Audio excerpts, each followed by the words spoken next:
Туғандар, ассаламу алейкум. Сіздер мен Барп Кейджи каналы. Зекенен болымышан көріп жатқан мекендештер, шарбакерлер, фермерлер, амансыздар. Туғандар, бұл экранда көріп жатқан қозғошқор сатылады. Жасылап, назар салыңыздар.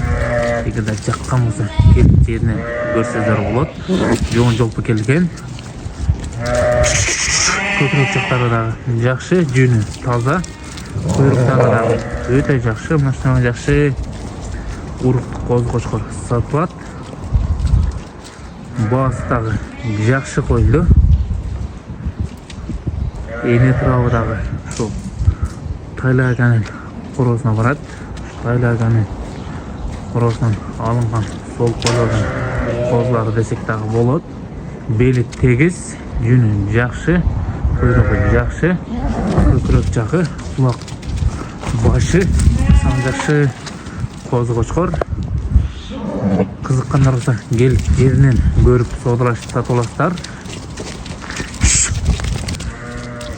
Туғандар, айдақтағы көргөз берейді. Дәреге Жалабата облысы, Сызақ районы Барпы айылына тұрады. Басыны 100.000 қойды. Бойын биіктігі 90 сантиметр. Құлақ башы жақсы, құйрығдағы жақсы. Қараңыздар, машалла. Қозғошқор келіп өзіңіздер жерінен көресіздер. Ош пішкесі жолдың бойында.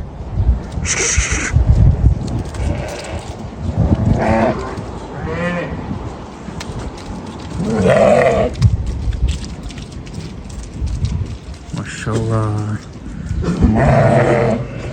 Арқан чатаяқтары жақсы.